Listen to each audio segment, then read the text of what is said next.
Hello, I'm Cameron Walker for the Capital Weather Gang. Anytime you need us, we're at cwg.live. This is our weekly Sunday Sunset weekly live chat.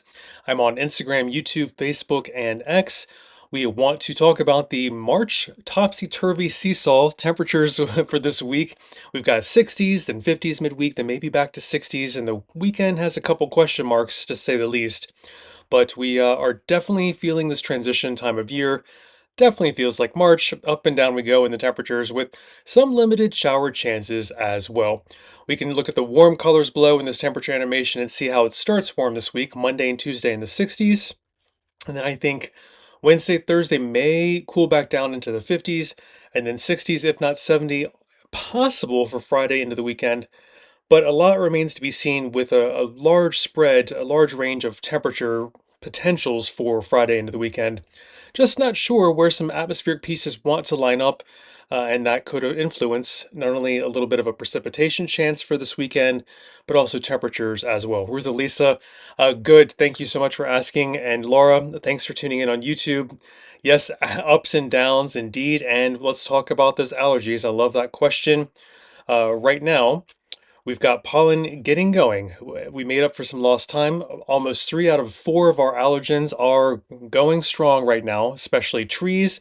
And we are making up for lost time with a little bit of early spring, late February, early March. We kind of weren't near average for spring leafing, spring growth, and first signs of the plant life coming back to thawing as the ground warms. So now leafing has caught back up on the National Phenology Network's graphics here. We're back to average, if not speeding above average, for development of spring bloomings and leafings as we come out of winter. So, tree pollen allergies, for my fellow allergy sufferers, you're not wrong to feel a little bit worse than maybe typical with tree pollen is tracking a little higher than normal for this time of year.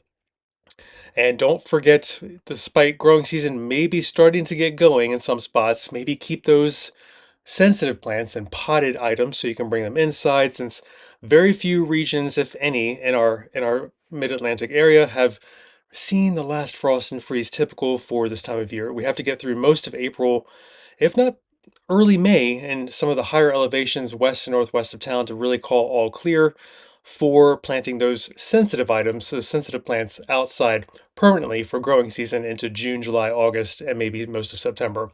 It's not your imagination. Another headline we're covering at cwg.live is it is definitely windier, more windy than usual this time of year. And we have a cherry blossom outlook for you there as well. So make sure you check it out there at cwg.live. We are doing all sorts of coverage for you on March, the topsy-turvy nature, the weather history of the day, cherry blossom outlook. We are keeping you posted. Thanks so much for tuning in. I'm Camden Walker at cwg.live, Capital Weather Gang there anytime you need us. This is our Sunday Sunset Live Q&A chat. Let's do some fireworks as we talk about the decent weather for the work week. That I wanted to get those fireworks going. Sometimes it doesn't work, but I'm really glad you're here. Thumbs up maybe will work. And El Latizo NASA exhibition game tomorrow 1 p.m. I think rain will be slowly fading midday tomorrow, so with maybe a slight delay, I think things will go forward tomorrow for that exhibition game. Termasa, Carrie, the Ginger Roadmap, Dean Franklin, Camino, and Lauren. Thanks so much for tuning in on Instagram. And it looks like I've caught up on all my questions and comments there for now. All right. And we've got take 6.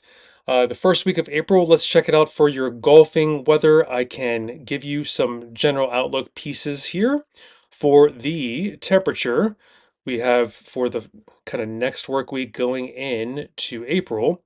We've got a moderate chance for above average temperatures. So that's decent for golf this time of year, I would argue. Take 6 on YouTube. And precipitation leaning with slight probability of being above average as well. So that's maybe less good news that the atmosphere is signaling maybe it wants to have above average precipitation next week, but that's not a very strong above average precipitation signal. So I think you'll get maybe some good time outdoors for golfing next work week. Ruth Lisa, thanks for that. And Rick, I would love for the rain to wash out the pollen. Yes, indeed. Allergies, crazy, Ruth Lisa. Steve, hello, and Culpepper. Could use some measurable rain. Let's check out the precipitation for this week because I am with you. We are seeing maybe the bulk of our precipitation focused on tonight into midday tomorrow. And then we take a little bit of a break until maybe Tuesday night into Wednesday. But the rainfall amounts are low to medium at best. More often than not, east and northeast of town, maybe a better chance for measurable precipitation in the next 7 days for this kind of quarter inch to a half inch in much of the area. Maybe an inch over in the Delmarva. That would be good news for the Delmarva because that is one of the areas where drought is persisting in our region. You can see the dark orange shading here. That's a D2 severe drought. D2 is right in the middle of the range, but it's called a severe drought. And it's persistent in northern Virginia, DC, parts of Maryland. We're not quite as bad as southern New Jersey, but we do need to, this rain to kind of keep chipping away at things. And this is arguably not quite enough for us to reliably, in a measured way, chip away at our drought. But we are, at the very least, breaking even in the short to medium term with our rainfall deficit. While I'm here, let's talk about clouds. I think a mix of sun and clouds this week is pretty much the game plan. Thursday could be the brightest day of the week as it looks now, but I just wouldn't count on too much unfiltered, bright blue sky sunshine this week. Though, yes, after the rain tomorrow, we could see some clearing in the late afternoon, and it will go and come this week with the sun and the clouds. So just prepare for a very March mixed sky, if you will, as we go forward this week. And winds, gosh, I mean, it is March, right? And we do have that story where we want to confirm it's not your imagination. It is a little more windy than usual in the DC area, but I think winds even tomorrow do still gust 20, maybe 25 miles per hour. We have a little bit of a lull Tuesday, Thursday, maybe Friday, but I think we could get some windiness with some gusts around 30, 35 miles per hour again on Wednesday. So I think Wednesday could be our windiest day of the week. And that just goes with what we said earlier about our sunniest day of the week, Thursday. I'd like to give you these little tidbits on what we can expect this week. So, sunniest day may be Thursday, windiest day may be Wednesday. And overall, it's a very topsy-turvy March temperature pattern, starting warm in the 60s Monday, Tuesday. Wednesday, Thursday, a little bit of a cool down back into the 50s. And then on Friday, into the weekend, some question marks. Do we see 60s, maybe even warmer than that going into the weekend? Can't rule out precipitation, clouds, and even a backdoor cold front as we get toward the end of the week, into the weekend. So please stay tuned to CWG.live as we get closer and get higher confidence, better refined forecast as we get closer. Of course, we're also covering for you the cherry blossoms. They are getting closer and closer to peak. So we're keeping you posted on the outlook there for our cherry blossoms as well. Good evening, David. Take six for golf. Warm rain is better than the cold rain. Most excellent. And Dave, let's see. Let's see. The winds are still going to be a little bit gusty for much. The breeze, I'll say breezy for tonight into Monday and Tuesday. I think it gets windy with 30 to 35 mile per hour gusts on Wednesday. I think Wednesday is our windiest day of this week. Patty is not a big fan of March. It feels like winter light. You're not alone in that. And Scott, timing for tomorrow's rain. It's moving in tonight, especially after midnight. I think it starts waning in the morning, but I think through midday are decent chances for rain. But hopefully ending by the time we had someone talk about the exhibition game tomorrow. I think things will start waning at the, midday into early afternoon. We should even see some clearing. Even if a stray shower or two stick around to the afternoon, late afternoon, we could see, a little bit more sunshine as well. Yep. David says it must be March. Wind is going strong, and March is a mixing bowl of weather. I love that take. Thank you so much. All right. Let's see. I think I've caught up on all your questions and comments on YouTube, Facebook, X. Instagram deserves a little more attention from me. Skywalker is very happy for daylight saving time to be here. I hope that is better aligning with your circadian rhythm and where the sun is in the sky. And has the pollen given up yet, Katri? No, no, it has not. Let's look at the latest pollen. It is 3 out of 4 allergens are in the air for us, fellow allergy sufferers. Everything except, I think, weeds. No, grass. Grass is the only one that is not counted. Maybe near zero until April, May. But we've got trees, molds, weeds. It is high allergy season, especially for trees. And trees themselves are tracking above average. We kind of had a slow start to spring in late February, early March, kind of tracking slower than average for blooming and leafing out as the ground was warming. But now we are zooming ahead toward above average for tree pollen. So hang in there, allergy sufferers. I covered this yesterday, by the way, in my CWG.live PM updates. I did a refresh of our forecast and we kind of update it throughout the day and night at CWG.live. So please, I hope everyone is able to give our easy access, free access to CWG.live. Quick little URL to your friends and family can follow us for a lot of free content. Now, with pollen going and leafing happening, you might think, oh, okay, it's growing season, but not maybe an official start to growing season just yet. We're really not past our typical last frost and freezes, so please let's focus on April. That's generally starting to become a safer time by the mid and end part of April. But we all know we've seen some late frost and freezes into May, especially higher elevations along the I-81 corridor. So for now, as we get some of these milder, warmer temperatures with fewer nights of low temperatures, kind of at or below the 32-degree freezing mark, and even frost can develop at 35, 36 degrees sometimes. So we'll keep you posted on frost advisories. But for the time being, keep those sensitive plants and vegetables and flowers in pots that you can bring inside when we do have some of these cold overnight lows that we can still expect for this time of year.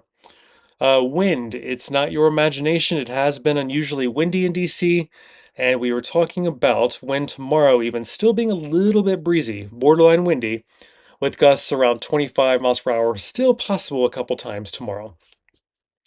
All right, let's see. Take is talking about May was always where the oak trees had acorns. I think oak trees pollen.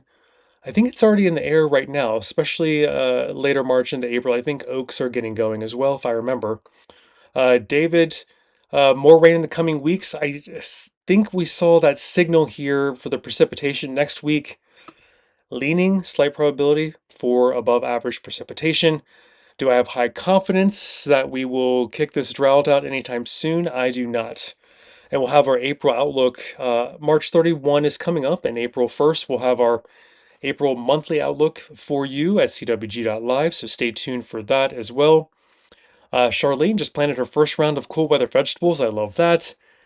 And Paul took off the plow today, so no more surprise snow in the next couple weeks. I think plowable snow, even in Purcellville, Paul, if I remember that's where you live. I think very unlikely. I won't rule out a couple moments of flakes here and there in some of our higher elevations this week, but plowable snow seems pretty darn unlikely. Ruth Elisa, I think you're complaining rightfully so about the wind chill. It has been very breezy and windy lately, and you are not alone. We have been covering that. The statistics prove that it's not just our imagination. It has been unusually windy in DC this year. All right, let's review things with you. I'm Camden Walker for the Capital Weather Gang. Anytime you need us, we're at cwg.live. This is our weekly Sunday Sunset Live Q&A chat. Every week we do this for 20 minutes just to talk about the week ahead, what you can expect. Latest forecasts that I've updated at the very top there, just kind of a snapshot of what's available at cwg.live. In addition, you can also find this graphical forecast at a glance above me here, above my hat. And animation below is the next several days through Saturday, kind of visibly showing you those warm colors that go along with the warmer 60s temperatures for Monday and Tuesday. A little cooler potentially Wednesday, Thursday, back into the 50s. And then Friday, Saturday, Sunday, really wants to warm up again, but it is not a sure thing. Confidence is still pretty low. Could we see a backdoor cold front, a little bit of precipitation, maybe a small storm system? Bringing us some precipitation for this weekend remains to be seen. So I regret, but I want to give you the data that it becomes much wider spread in the potential outcomes for Friday onward. So I don't want you to commit to any plans or cancel any plans. Just stay tuned to cwg.live as we get closer and refine the forecast and get higher confidence. It is something we just need to wait for. All of us need to wait for the atmosphere to kind of make up its mind in the next day or two. What does it want to do on Friday through the weekend? Paul, thanks so much for tuning in. I appreciate you. And we've got Windy conditions should continue for much of this week. I'll say breezy, but windiest storms, excuse me, windiest conditions could be on Wednesday. Sunniest conditions could be on Thursday. Overall, let's look at that. We've got kind of a mix of sun and clouds this week. And precipitation again should be with us, I think, tomorrow morning into midday hours. And we get maybe some clearing with fewer stray showers by the end of the day tomorrow. So we'll keep you posted on that. But I think right now, rainfall amounts are kind of light to moderate over the next 7 days. We need more than this to get rid of our drought, which is persistent in the dark orange D2 severe drought. But we'll take what we can get, even if it's low to medium in the rain gauges over the next 7 days. MDG and Cat Magic and SB and Steph, thanks so much for tuning in on Instagram. Preservation, Ansel, thank you so much. On Instagram, YouTube, Facebook, and X, we're simulcasting on all four of our social media channels tonight. I think Blue Sky doesn't yet accept live video, but we'll keep an eye on that for you. Gosh, Wahoo, no predictions yet for summer temperatures. La Nina is trying to take hold in the equatorial Pacific, but we need to still watch for more clear signals for summer temperatures. But we'll have our outlook as we get closer to Memorial Day. That is typically when we release that. All right, Katri, we covered pollen for you, and Skywalker being happy for daylight saving. And HCG wants to stop the wind. I'm sorry I can't really do that this week. Maybe we'll get a day where gusts don't quite pierce the 20-mile-per-hour mark on the breezes, but I think Wednesday we could see a 30 or 35-mile-per-hour gust. So Wednesday is our windiest day this week, I am sorry to say. All right, I'm on the air another 3 minutes or so, looking at low to medium rain amounts this week. Mainly, this includes tonight into Monday. That might be the rainiest period. Even if we do see some showers again Tuesday night into Wednesday, they look lighter than tonight's showers into tomorrow morning showers and kind of maybe lasting into midday. Uh, Temperatures for next work week, moderate chance for above average temperatures. And precipitation, slight probability for above average precipitation. That's not a strong signal, but a slight lean toward above average precipitation for next work week. And pollen, we've been talking about high tree pollen. That is taking the championship winning trophy right now, as we have kind of zoomed. We've come from last place to nearly first place in some regard for leafing out our spring, our blooms, our trees, and it is greening up rapidly. And we were kind of a slow start. We were running behind for kind of spring plant life developing. And now here we are with tree pollen kind of jumping ahead. In many respects, recently it's been tracking higher than normal for the time of year. In the last couple weeks or so, you can see the kind of that spike on the red line in the last couple weeks. All right, Not Your Imagination has definitely been windier than usual. That you can find that at cwg.live. And just reassuring you, it might be warm, but not quite time for permanent placement of those plants outside. We are not quite officially past our last frosts or freezes for this time of year, so please keep a lot of those flowers and plants in pots so you can bring them indoors for inevitably below freezing temperatures in the coming weeks. Still, we need to get through April for most of us. David, yes, we do need the rain. Hopefully, the rain chances tonight into tomorrow do add up to a quarter to a half inch in some spots. We're tracking the cherry blossoms, the warm start to the week, cooler middle part, and then maybe a warmth again at the end at cwg.live. Pew fan, thanks so much. You're most welcome. Thanks for tuning in. And Mrs. Smith, you're very kind. Appreciate your nice words. We appreciate you tuning in on Instagram as well, and Facebook, YouTube, X, and Instagram. All four of our social media channels tonight. Oh, Steph, you're most kind as well. Love the sunglasses emoji there as well. Phyllis and Abir and AKC, thanks for tuning in. And David, you as well. All right. Any other questions or comments before I go? I think I can just review with you really quick. It is still breezy this week, especially Wednesday. Could be the windiest day of the week with wind gusts 30 to 35 miles per hour possible, but a little tamer tomorrow, 20 to 25 mile per hour wind gusts. Precipitation mainly tonight into midday tomorrow. That might be the wettest we get, but cannot rule out some showers again Tuesday night into Wednesday, and even a stray shower chance Friday into Saturday. That is a big question mark. The weekend has yet to come into focus, so please stay with us as we get closer and we can maybe have more confidence in the forecast, and all of us plan with more confidence our weekend plans, but it's not there yet. The atmosphere is not giving up the ghost and making up its mind on a few pieces that are moving through the atmosphere Friday into the weekend. Low to medium rainfall amounts this week over the next 7 days. Not great news for the drought that persists. And clouds are kind of hanging around for much of the week. A little clearing tomorrow. I think Thursday, though, is our sunniest day of the week. And we can expect above average temperatures next week with moderate probability. And precipitation wants to lean above average, just ever so slightly for next week as well. A slight probability. And allergy sufferers, hang in there. High tree pollen for sure. I'm feeling it with you. Jim Archarge, thanks so much. Emu, and Liam, and Harpoon, and Sharon, thank you very much for tuning in. And Marquet and AKC as well. And Ruth Lisa, I will see you here every week for our weekly Sunday Sunset Live Q&A chat with plenty of notice if I decide to take off another Sunday, but I appreciate you all tuning in again after my 1 week vacation last week. It was very good. And Paul, you're most kind, and take care as well. And next weekend, not looking like anything big, Paul, but still could see some precipitation, and temperatures are uncertain for next weekend as well. So, Karen, appreciate you tuning in from YouTube. All right, I've got to go. That is beyond my 20 minutes, but I will see you next Sunday. And in the meantime, we're